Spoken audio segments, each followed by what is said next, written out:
Hello, everyone. Welcome to the Your Mark on the World show. Today, we're excited to have with us Jaykumar Menon, who is doing remarkable things to save millions. Frankly, I didn't want to put this in the headlines, but potentially billions of people with an initiative to create good treatments for the global south, a largely ignored population. Jay, welcome to the show, and thank you for joining us. Thank you, Devin. It's great to be here. I really am excited about what you're doing. Tell us a little bit about the broad vision of the Open Source Pharma initiative. Well, it's really an amazing project, I have to say, with remarkable people behind it. And the idea is so simple. It's medicine for all. There are billions of people right now who have diseases for which there are no cures, or for which cures are terrible, or 50 years old and onerous. And the problem is there's just very little money in creating cures for these diseases. And so, for example, tuberculosis, billions of people have the bacillus, and the most recent widely used drug is 50 years old. Even in the United States, conditions like where antibiotics are needed, there's antibiotics cure very rapidly, and thus offer a limited revenue stream, and so there simply is no research and investment going into it. So we're trying to solve that problem, and we're doing it through the most advanced techniques that you might find. In brief, movement is called Open Source Pharma. And what we're doing is in crowdsourcing and advanced computers and advanced collaborating technologies to tap into the genius of the entire world and put models of molecules online and have thousands of people poring over that bug. With enough eyes, all bugs are shallow. And to generate patent-free or other very liberal forms of IP around new cures that can save and be applied to diseases that affect literally billions of people. So there's a huge hole in the system. I don't know if you've heard, Devin, about the 90-10 rule or the 90-99-1 rule. So the 90-10 rule is that only 10% of global health R&D goes to diseases of the developing world. And the 99-1 rule is only 1% of new drugs go to those same diseases. So this is a problem in countries rich and poor. It's about affordable medicines for everybody using super cutting-edge techniques. Well, it's exciting to see what you're doing. Tell us a little bit about the history of this organization. How did it come into being? Well, the pioneer really is a group in India called Open Source Drug Discovery. And it's an amazing outfit launched by some visionaries there. Samir Brahmachari, Zakir Thomas, UC Jalil, and several others. And what they've done is they've created a consortium of 50 universities, plus Infosys, the software giant, plus the National Supercomputing Network, plus the National Lab System. And they agglomerated all these people and turned their firepower under the question of neglected disease. And they've had some huge results so far. They have thousands of volunteer scientists working with them, hundreds of whom are quite active.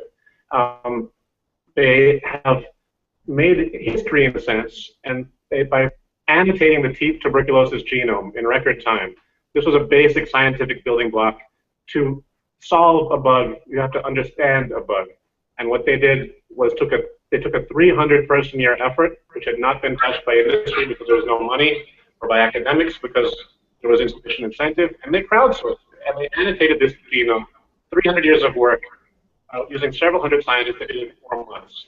So they're really the pioneer, and there's been many other groups around the world. There's Open Source Malaria, headed by Matthew Todd of Australia, that are all working in this area. And this is, in the broader context, this huge amounts of effort and valiant effort to find cures for neglected disease from all sorts of sectors, from public-private PDPs, which are drug development partnerships. But what we're doing is adding a slight new twist, trying to help everybody along. And really, the first few meetings that we had a big one just last month in July of 2014 at the Rockefeller Center, Rockefeller Bellagio Center in Lake Como. And we got a group of 23 people together.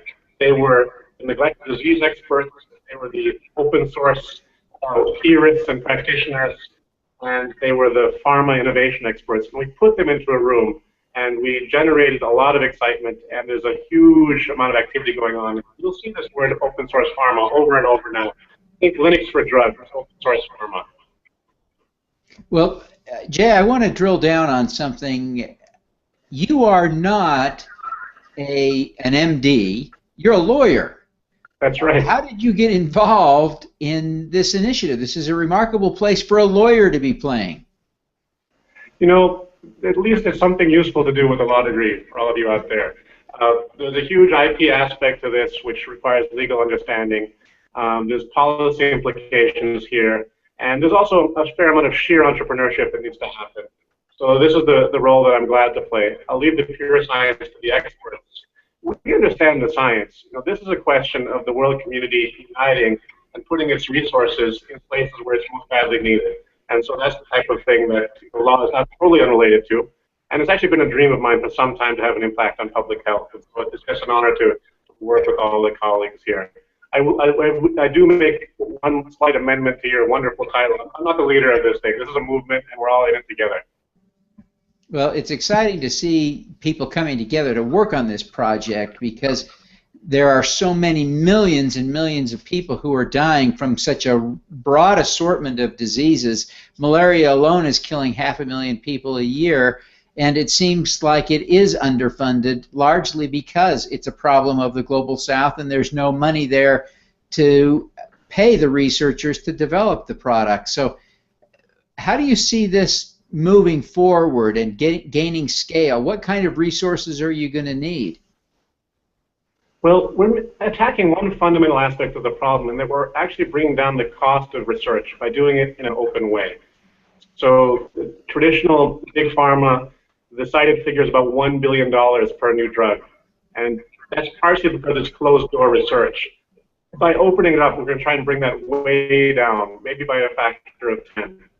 So through that, we hope to really hit some scale. We have the first few open source drug molecule candidates that have already advanced a fair amount of weight on the pipeline. And I will emphasize, this is actually a global problem. Some of my colleagues have kind of educated me on this. It's the Global South for sure, but it's America, it's Europe. We have no antibiotics. There's chikungunya coming up into the US. There's multi-drug resistant TB. Because there's no money, there are no solutions. These are human health problems, so we've got to do something. And so it's really a two-pronged attack. One, focusing ourselves on these diseases, and two, revolutionizing the process of drug discovery by making it more open and collaborative, thereby bringing down the cost. What prevents for-profit entities from using an open source model to create drugs that are then offered at high prices and inaffordably, and again, just reinforcing the cycle we already have, drawing people in from your network with a little bit of cash to do what you're trying to do? I'm not sure my question makes sense, but I'm afraid that Big Pharma will steal the resource you're creating. Well, that would be a wonderful thing. They're interested in what we're doing. We have collaborators already from Big Pharma because they know themselves that their cost structures are too high. And so if they want to find more advanced ways of doing things, that's fine. It's a big tent. It's not going to damage what we're doing. We're focused on, first of all, diseases where Big Pharma does not tread. There's insufficient structural financial incentive for them. So it's a sort of a complementary effort. What we do offer is the chance to make history. People in their jobs want to have a connection, want to leave a legacy, want to have impact. We've seen in the open source software community the sheer joy of contributing something and achieving recognition worldwide is strong. We hope to get Big Pharma researchers donating their time on weekends to work on efforts like this. And so, it is a big tent, and we're actually showing the way, I think, for the whole industry. How does IP enter into this? How do you protect the openness of this collaborative effort and the research findings and the products that you're creating from someone who might take the ideas and then wish to patent them and profit from them? Well, luckily here there's legal doctrines that are extremely favorable for us. More than that, they're bulwarks. So once we're doing things in an open fashion, once it's open, to have a patent, something needs to be novel and non-obvious. And once it's out there, once it's published, it's known, it's prior art, so it's very difficult to patent it. So we have built-in protections for that. And what's beautiful about this is once we develop a new drug and once we discover and develop it, and let's say that this drug is patent-free, once it goes to it can go right to the generics manufacturers who can push it out on a market basis for a couple of cents a pill, and pump it out through existing systems to billions of people worldwide. So when I look at different ways of affecting the world and which are most efficient, which have the most promise, I mean, health is such a big place to work because technology does help. People are used to taking pills. There's not too much of a cultural issue. We have the huge generics industry ready to go. So all we need to do is take care of this earlier part. And now we've got thousands of people working on various aspects from the early stage down.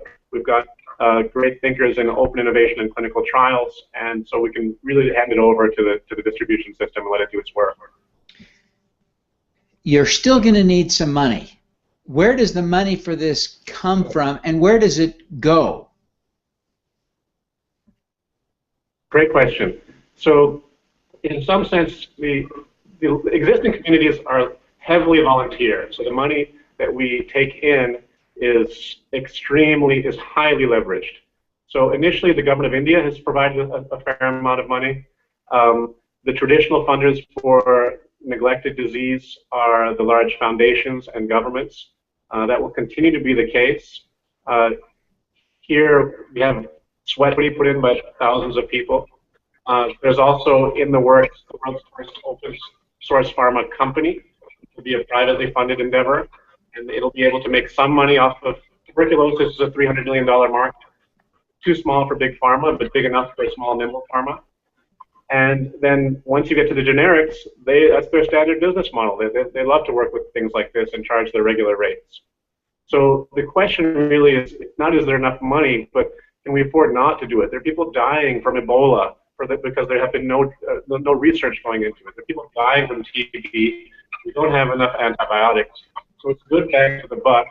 And in the process, we're going to actually bring down the cost of drugs for everybody as we teach everybody how to do this open source methodology. Well, it is an exciting thing to think about in the world.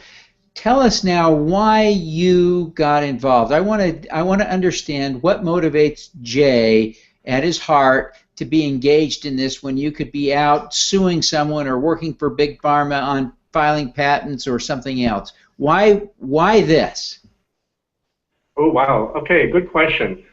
I think part of it was when I was little. I grew up in the U.S. and I used to go back to India, every few years, and I was just, I couldn't believe contrast in living standards, and I think that seeped into me that, the world is not necessarily as we see it, and that maybe there's a possibility to do justice and an obligation to do so. I did work as a lawyer, and still do, suing people. Sued the premier of China for the student leader of Tiananmen Square. Won some death penalty cases, and it was actually after one death penalty case that we won it. And we sat there in the room and said, look, we had 15 people working on this for 10 years, and we freed one person. I started to think, is there somewhere that you can have a bigger bang per unit of effort, and that's maybe slightly more creative and less antagonistic, because I have those bents too. And then once you start having that equation in mind, it leads you very quickly to questions of global public health. Now, there is perhaps no better place to have a positive impact on the world than in public health, is there? That's really, really remarkable, and I commend you for your good work. Jay, I'm sure there are people who are listening that are interested to learn more, to have a dialogue with you, to contribute to the effort. How do people get in touch? How do they engage? How do they help? Well, please do follow us on Twitter at OSP Info. That's Open Source Pharma Info, OSP Info, or Open Source Pharma. It's also on Twitter. We have a Facebook page as well. We're on Storify, we're on Tumblr, we're on everything. You can reach me personally at McGill. Just look me up, McGill University, Jaykumar Menon. It's jaykumar.menon@mcgill.ca. And we love people to build the movement. We're doing a social media blast, 150,000 people in a few days, and you may see that as well. And just please build the movement. As one of my colleagues, Jalil, says, first the crowd, then the science. Very good. Well, Jay, thank you very much for joining us today. It's great to have you, and we wish you every success in what you're doing. Thank you so much. All righty, let's do some good.